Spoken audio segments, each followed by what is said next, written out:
States of America, and to the republic for which it stands, one nation, under God, indivisible, with liberty and justice for all.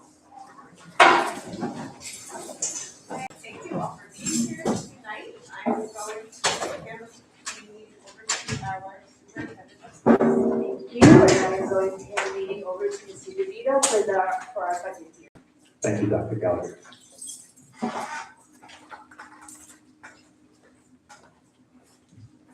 So we're just at the very tail end of our budget cycle.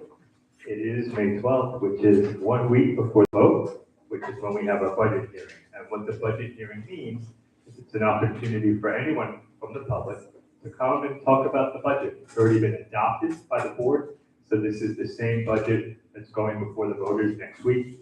So it's not the time for any changes, but it's the time for people to speak about things they like, anything they want about the budget before the actual vote. This is a public hearing where anybody can speak about the board's budget that's going to go before the voters at the polls next Tuesday, May 19th. Just a real quick recap. So some foundational principles that are always behind the scenes when we prepare the budget, and it certainly was in place this year as we put forward the budget. Smart spending, which means that we want to make sure we get the best value out of every dollar that's in all of the codes. Make sure that all of it is going towards student success. So every time you look at any one of our line by line items, you're going to think, yes, this dollar that's allocated in this way is going to contribute to student success and long-term stability, which means that for some of the new programs that we have and we're going to talk about this evening, we've been talking about over the past few months, that we're going to ensure that it goes on for the years to come. It's not just a one-off, but that we've thought about it and said, yeah, we're going to be smart and make sure it's efficient. We're going to make sure it contributes to student success. And we're also going to make sure that we can sustain that program for the years to come, especially in the near future. So you're going to see a few highlights that we're going to talk about this evening, and it's going to be in a nice graphic that we have this year, and we're going to touch on a few different areas: academics, music, and even to facilities and construction. So let's first start off with some of the important instructional program initiatives. For example, we're going to have more AIS teachers at the elementary level, more physical education, and also something we're really excited about, the creation of a new Bloomberg Lab. So what is that Bloomberg Lab going to look like? It's going to look like something that could even be on the trading floor. For next year, we're going to put it in one of our classrooms, and we're going to explore the idea of maybe putting it on the ground level of the library to see if it's feasible based on the type of space we have at our high school library. But we're going to get started with it, and it's going to look like something like that. Students who are studying math or economics, it's really a hands-on experience for them, especially for students who are interested in having a career in finance. I'd also like to just touch on, in terms of athletics, we're going to have some new coaches for game day cheer, wrestling, and field hockey. Some growing sports that we have, and we're going to support the growth of the student interest in those areas. In our arts, we're always really proud of the arts programs we have in the district. We're going to be updating our TV media lab at the high school. So last time, about 15 years ago, we put this brand new TV media studio at the high school, and now 15 years later, it's time to update that. Equity is a really important value for us here in Long Beach. So we have in the budget funding to make sure that we participate in this new BOCE's dual enrollment college course program, which means that for the college courses that we have been offering, for the most part, over the past several years, I think all but maybe one or two are not going to participate in this. It will not cost our families any money in order to take a course that is going to be funded, and then we're going to partner with BOCES and get some money back for BOCES in this program. So this is also something very new that we're participating in for next year. Health and wellness, another important value for us, something that we've been really enhancing over the last couple of years. In the current year, we started the new wellness room at the high school, and now we're going to create a new wellness room in the middle school. Student supports, meaning what can we do to engage our students in various ways, maybe outside of the classroom hours. We have some new clubs, like have rock band, fishing, and water polo, and we're also going to have a new high school barbering program. So students do not have to travel to a BOE site, but they'll be able to do it right at Long Beach High School on site, and it's a collaboration with BOE. So again, something else to engage kids. And the last area that I'd like to talk about is our facilities and capital projects. So there's funding in the budget for next year for ongoing repair and maintenance support. We're always looking to make sure that we invest properly in our buildings and increase security at the elementary schools. There's funding in there. We started doing that in the current year to make sure that we have guards there for after-school programs. Those are requests that came from our principals, and we were happy, and the board agreed to respond favorably to that request.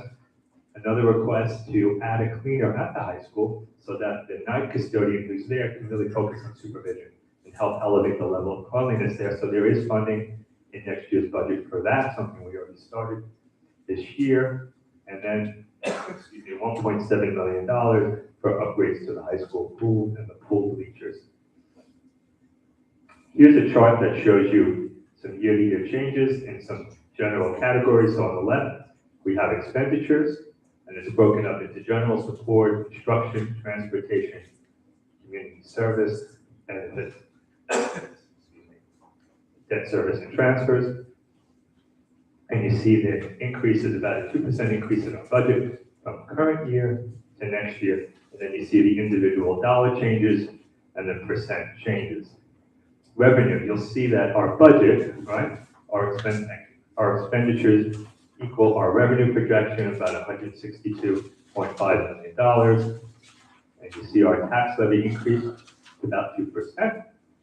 And you see the increases in the other categories. This is a nice slide that gives you the year-to-year comparison. This graphic is the same graphic that you're going to get in the 6-day notice that you should get for everybody who lives in the community and the homes probably tomorrow. And the revenue sources also is something that you'll see in that 6-day notice. So just a little bit about the tax levy. The maximum allowable property tax levy increase that's calculated using this tax cap formula pursuant to New York State legislation. Otherwise, our tax cap number is 2.65, right? That's what we were allowed to go up to. That was the maximum allowable in terms of an increase in the from the current year to next year, the tax levy. But the board said that we're going to set the levy at 2.2, right? So that's substantially less than what we could have gone to under law by following the tax cap formula, but something that will support all these wonderful programs that we've had in the current year and some of the new ones that we will have next year. So like I said, here we are at the hearing, May 12th. I have one more PTA presentation tomorrow at East School, and that will conclude my April and May PTA community presentations.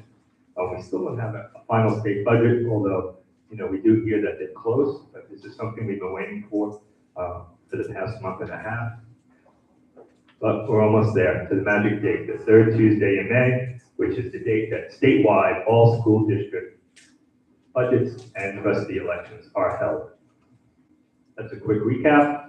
Our balanced budget, again, we want to make sure that every dollar we spend is efficient. We take a lot of time to make sure that we're trying to be effective and efficient in our spending. It contributes to student success, the long-term sustainability, and it's balanced. Not only balanced in these 3 foundational principles, but balanced in that our spending plan for next year equals our revenue projection. And this is the balance, 162.5, 162.5. Questions and comments from the board? I just have one question and comment, and it's on this slide. So the last slide you were just on, this one? Yeah, when I read it, it was a little bit deceiving to me because I couldn't understand what it was trying to explain. If we can change it a little bit for the civics, because when you read it when it's printed, it doesn't show very clearly what we're doing. Yeah, but it's better in the presentation because it's dynamic, but when it's on the static page, it's kind of hard. Maybe if we could switch the graphic to show like here is the cap and here we are, because I was like, what is this slide here? But now I understand it, so thank you for clarifying. Besides that, once again, thank you for doing all the hard work. Happy to change that. Yes, you're doing all the hard work. In general, good luck with the PTA. Thank you. presentations. Thank you. Yeah. Yeah, of course. Thank you. So, Mr. DeVito, thank you so much for your presentation, and also thank you very much for your transparency during the budget process. Thank you. You know, as you know, we take this very seriously. We take our taxpayers' money very seriously. We take our students' programs very seriously. And Mr. DeVito really does take the time out, starting from December, to really kind of lay it out and see where the budget is going and how we can really make it a live budget to best suit our students. You know, I just want to let you know, Dr. Gallagher and Mr. DeVito, I really feel that, you know, in this day and age, college readiness really isn't sufficient enough for our kids when they face the future. And what this budget shows is that we understand that. We're giving children a lot of hands-on engagement. We're showing we're changing the culture to help encourage participation by all children. The Bloomberg Lab, the extra physical education, elementary schools, which I think is a long time coming, I think are just two examples of that. So and also the capitals work that you've been doing. One thing, Mr. DeVito has been very dedicated to ensuring that we maintain our buildings so our buildings don't fall apart, because that will definitely cost us more money. Throughout the years, Mr. DeVito's been very careful in ensuring that we have enough funds so if something is leaking or if something is breaking down, we take care of it. And you know, that kind of avoids bigger problems down the road. So I want to thank you, Mr. DeVito, for your dedication and your care to that. And Dr. Gallagher, I want to thank you for all that you've done for our budget to ensure that this education is for all kinds of students. Thank you, and I'd like to thank our staff that is here, all that you do for our students daily.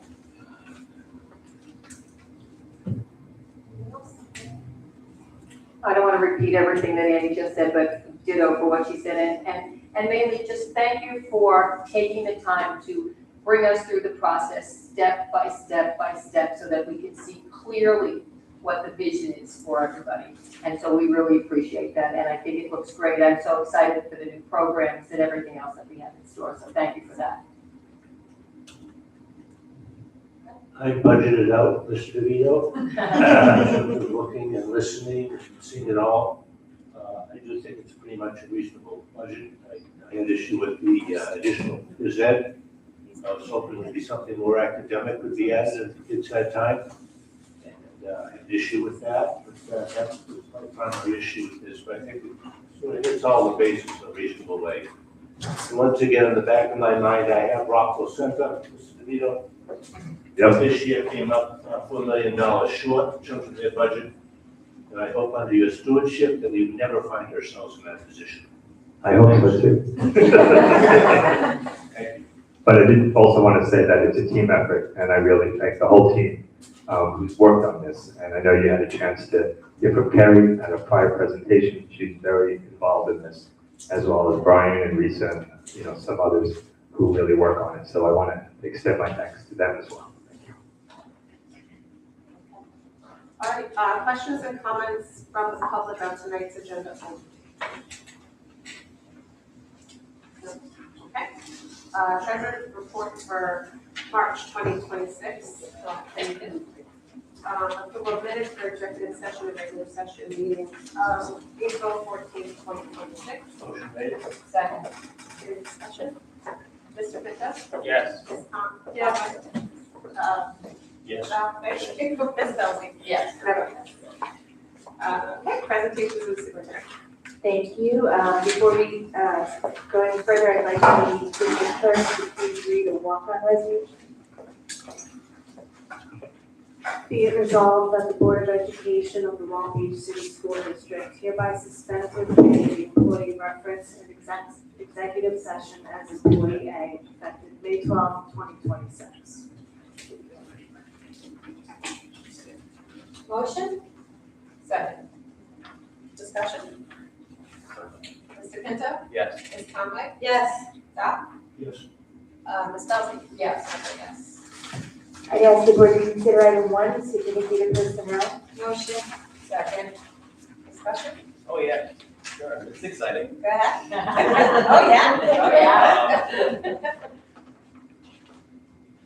So I just want to thank those who are retiring for their service to the district. Also, really excited about a few of the appointments that Dr. Gallagher will give a little bit more detail on, but all very well served. We look forward to getting everyone on board in these roles. Anybody else? Congratulations to those who are coming on board. Certainly, you know, we will miss those that are retiring, but this is very exciting, so congratulations to all of you who are staying here and just changing your hat, so to speak. We're very happy. Coming on board. It's nice when people you know and people you work with in the district move up. There's an old expression, the Irish might claim it, but I'm sure the nationality, who the devil you know is better than the devil you don't. But Dr. Newman and to Mrs. McMahon, we're delighted that you're moving up relatively, but you're still staying. So we congratulate you in terms of your past accomplishments. We look forward to your continued achievement for our kids and for the district.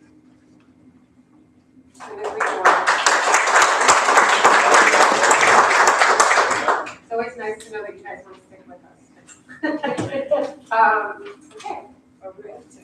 We're voting. So, Mr. Pinto, So I'll vote yes. Ms. Conway, Oh, yes. Doc, Yes. Ms. Belzy, Absolutely, yes. I vote yes. And Now I you would, clap. I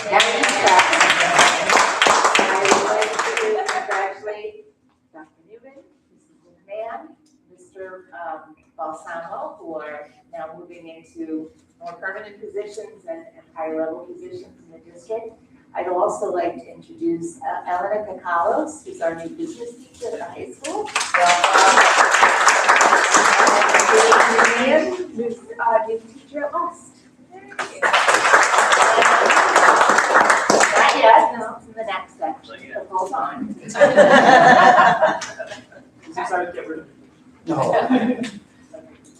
Okay. Certificate, non-certificate personnel? Motion Oh. made. Second. Discussion? No? Mr. Pinto?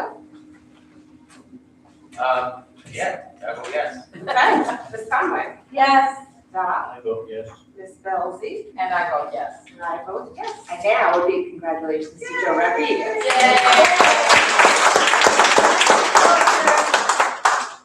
And I would ask the board to consider items 3 through 7. Motion made. Second. Any discussion on that? I just have one question, and I just want to make sure that when we do the approval of the use of schools, that we do make sure there's no confliction with district events, because I know I've been at the fields a few times where there has been a conflict. Yes, we do. We have an extensive process for that, and usually when, and I'm going to try to say this nicely, when there's a conflict, it's because someone decided to use the field without going through the right process. But yes, we do have our process. Thank you. Anyone else? Okay. Mr. Pinto? I vote yes for the blanket order, yep. Okay. Yes. Doc, Yes. Ms. Belzy? Yes. And I vote yes. I think in that it discussed the scholarships. Yes. So I don't know if everyone is aware that it's in here, it talks about the scholarships that are offered. The number is outstanding, incredible, over $200,000. But this is unique to Long Beach, which I think is super special. And I mean, I looked at it tonight and I saw it when I read this prior, and then I was like, wow, that's a lot. I feel like that's a lot more than last year. And I asked Dr. Gallagher, it is. So this is like a lot of personal contributions and, you know, community members that give back to our students. And it's just incredible. It's really incredible night. So cool, and thank you. Just wanted to highlight that. Okay, I lost track. No, yes, Board of Ed, anybody? Actually, I have a question for Mr. DeVito. So there's been some buzz lately about the electrified buses. Can you please explain to our public what's going on? Electric-powered buses, electrified, maybe because I'm thinking of what might happen with batteries, but. I just thought I'd raise lightning. I'm sorry, I was thinking about the batteries. Sure. So there is some legislation out there that says that districts cannot purchase anything but an electric bus starting in 2027, and all bus fleets must be fully electric by 2035. That put everyone into quite, quite a shock. Right. Because electric buses are about 3 times the price of the conventional bus. Also, there's the whole concept of infrastructure, setting up charging stations. But Long Beach, is a couple of years now into an electrification study that's funded through a state agency called NYSERDA. And they released their final report about what that would mean for us in terms of creating an electric infrastructure to charge electric buses. And there will be an opportunity to present that to the board at some time in the near future. We also submitted a waiver so that we would be considered waived from that 2027 requirement in terms of if we wanted to purchase a new bus, it didn't have to be an electric bus. But there's really a lot to consider, partly because we're on a barrier island and, we would need to elevate any of the charging stations. Also, the weather is very corrosive to the electric bus structure, to the engine, to the batteries. So I don't know where it's going to end up, but I can tell you that we've been moving forward with studying it, trying to comply with the mandate. We also purchased an electric vehicle for student use this year. It hasn't been delivered yet, but it will allow, it's kind of like an SUV type of a vehicle, like a Ford Bronco type, that will allow us to take up to 3 students. And sometimes we do have a trip with 1, 2, or 3 students. And just see, what it's like, how it manages in this climate, and also give us some experience with electric buses. So in sum, we've been preparing for the mandate, trying to seeking a waiver of the initial 2027 requirement, and waiting to see what the state is going to do about that 2035 requirement. We suspect, in terms of me and my counterparts in other districts on Long Island and across the state, suspect that that's going to be changed. But for right now, that is, what's on the books. And we're doing our best to prepare for it and also seek alternative redress from that mandate. Just with the Ford Bronco, you can plug it in, you don't need to have another Correct. batteries. Yeah, correct. And so the Ford Bronco would only be used. Like a then- Ford Like a Bronco, Ford, yeah. it would only be used to transport children, it wouldn't be That's used correct. for school district business. Yeah, so it would be registered as a student transport vehicle, and it has to have certain safety measures in it and a certain identification as a student transport vehicle. That'd be very interesting to see. Yeah, I'm thinking it's gonna be yellow. Yeah, I don't know if it still has, at one point they had to be yellow, I don't know if it needs to be painted yellow now. It may just have to have some sort of identifying, Designation. Would there be room for a matron on that? yes, yeah. Okay, that was my next thought. Yeah. So do you think then, with all of that, all your discussions going on, because we live near the ocean, and because of the corrosive environment, that we might actually be able to get a waiver from even having the electric buses? I don't know, I feel pretty good that we'll have the waiver approved that we can buy a bus other than Right. an electric bus in 2027. I'm hoping the fact that we've had such a green fleet all these years with our compressed natural gas buses, I mean, we really are a leader in terms of being environmentally conscious with our transportation fleet and caring about emissions and caring about all the things that the legislation was designed to protect. And so I'm hoping that maybe as we get closer to 2035, that there'll be more opportunities to look at alternatives besides what is now zero emission, right? Because the CNG is very low emission, but it's not zero emission, and that's the current language. So hopefully, with some years ahead, and maybe some advances in technology, and maybe some practical implications of these policies, that there may be some movement there. But I think we're well positioned, and talking with NYSERDA, which is that state agency, about what other districts are doing. They say that Long Beach, in terms of where we are, is ahead of the pack in terms of trying to comply and manage this. And because each bus would be about $400,000, how many buses do we have in our fleet? Well, we have some spare buses, but I can tell you right now, we have 38 routes. So we need at least 45, right? Yeah, to have some spare buses there. Right, and that would be like a forced mandate upon us, if that. Yeah, well, they're not giving us any additional aid for it. Speaking of aid, have we heard anything about the foundation aid from Again, what we've heard, it looks favorable, that there will be that 2% increase that revenue projection is based upon.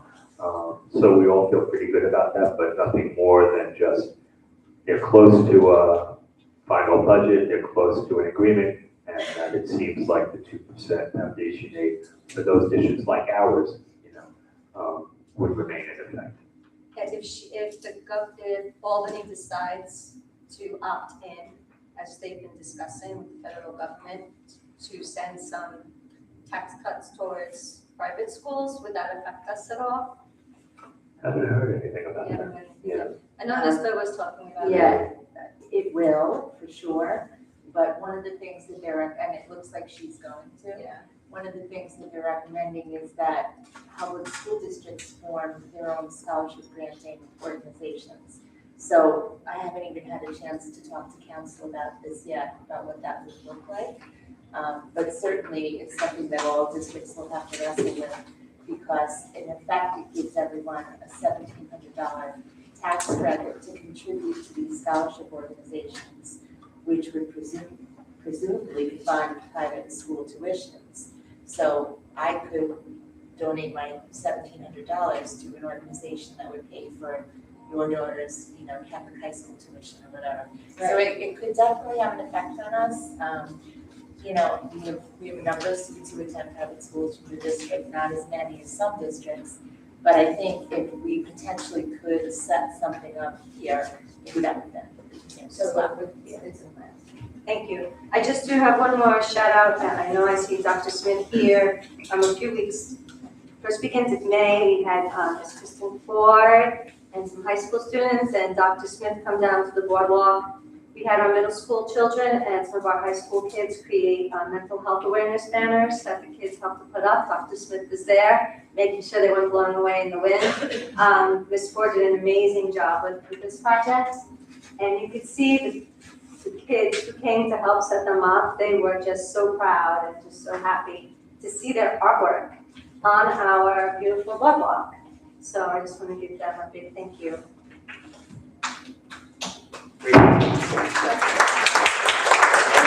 You and Dr. Gallagher were there too, right, helping out? Yes, we And banners. Good job, everyone. Making sure the wind didn't blow them away. So go to the boardwalk, go check them out.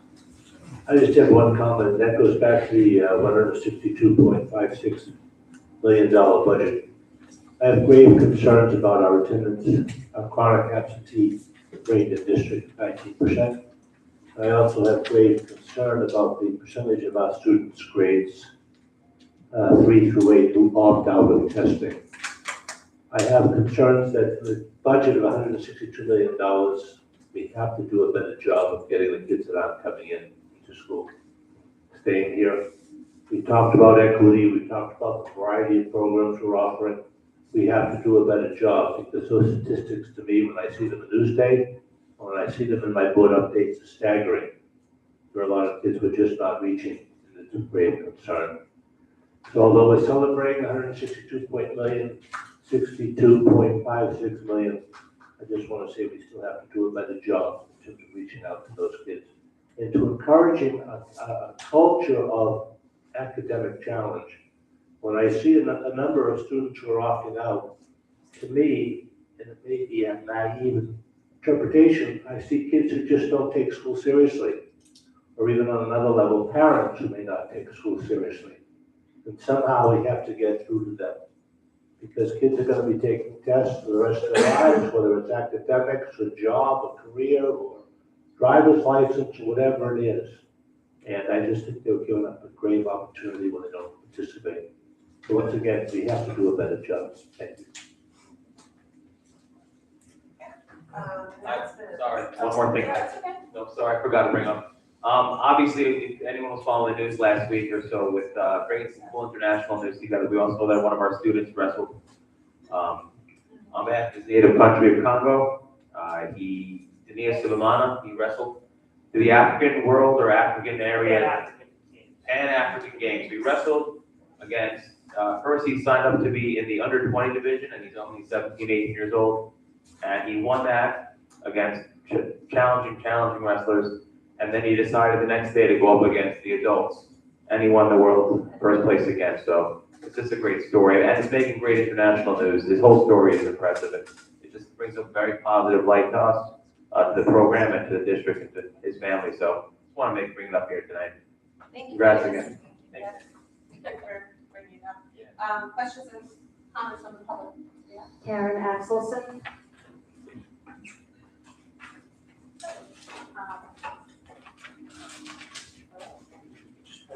I did. Hello. Okay. Hello. So my questions are mostly for Mr. DeVito. I'm wondering if I think it was the 7% that we're saving in the transportation. So I don't know if you mentioned that in a previous meeting, but I was hoping you could elaborate if that was some strategy or just enrollment or how we did that.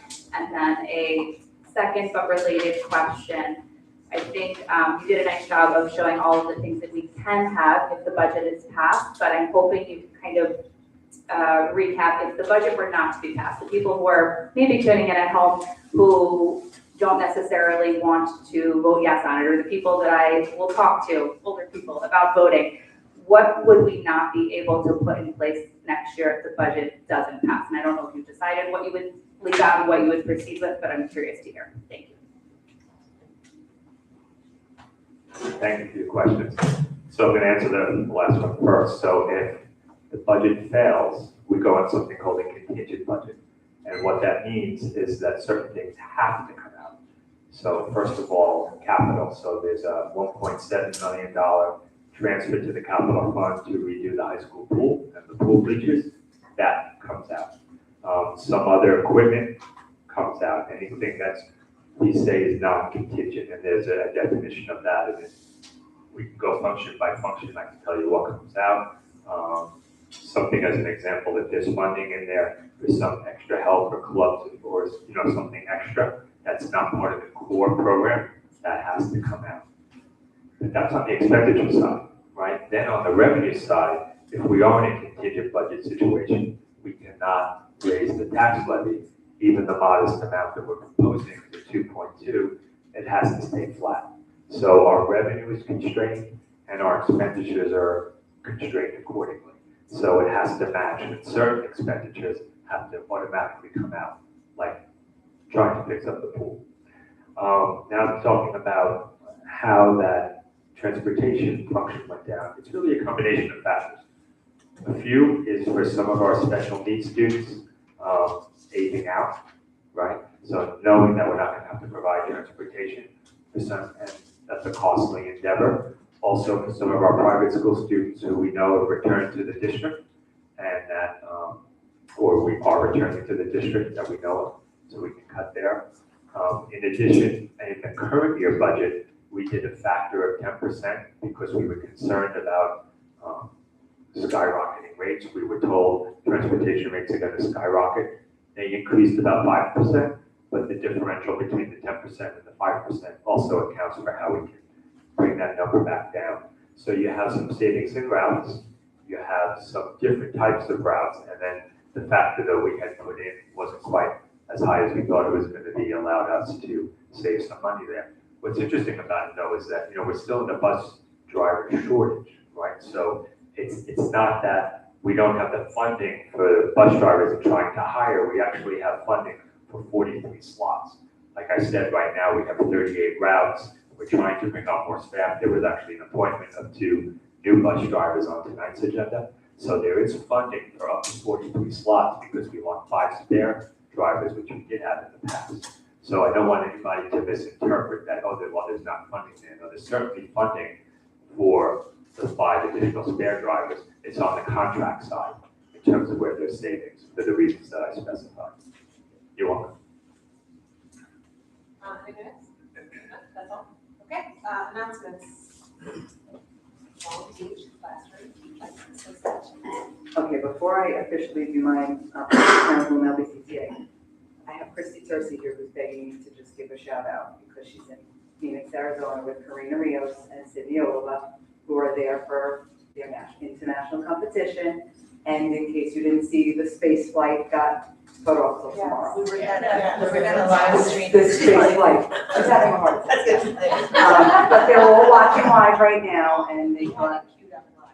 Okay, yeah, well, I figured if it was, we were gonna be watching it. So Ms. Percy and the girls, good luck up there. Everybody else, I just, a few congratulations. Obviously, Anthony, we love, so glad that he's going to be official, or more official than he was. Jackie, a former student over there, another great role. Dr. Fran, I mean, we're so happy that she is in this role. She has been great for us. Joe, good luck filling Carl Strews at East. Right? He did a very good job, and we are so happy to have him back. So thank you all for that. Congratulations to our new teachers, and that's a permanent job for you. Thank you, Mr. DeVito, again, for the budget, and everybody go out there and vote. Have a good night. Administrative supervisory liaison, yes. Good evening, Keith Biesma, ASPG. Thank you, Mr. DeVito, for your work and your team for the work on the budget. Congratulations to all the new teachers to the district. Congratulations to Anthony, new role. We're going to thank the board and the district for moving to the K-12 guidance director model. We appreciate it. Congratulations, Jackie. We also want to thank the district for returning to the assistant superintendent for a curriculum position. Congratulations, Fran Newman. I'll miss you at high school. And congratulations to Joe. I'll miss you at middle school. Have a good meeting. LBSDA, no. PTA.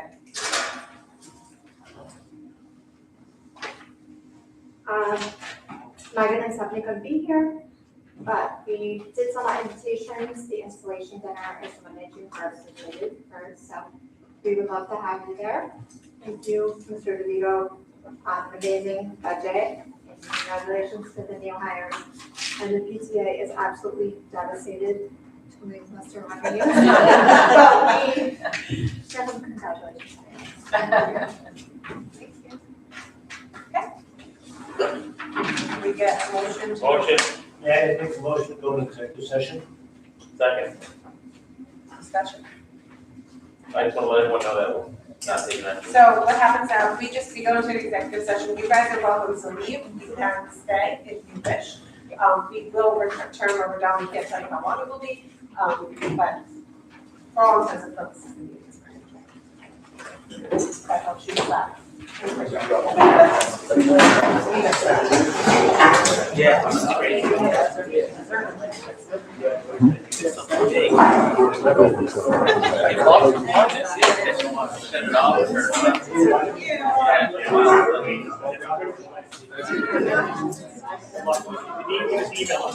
right, or they're all.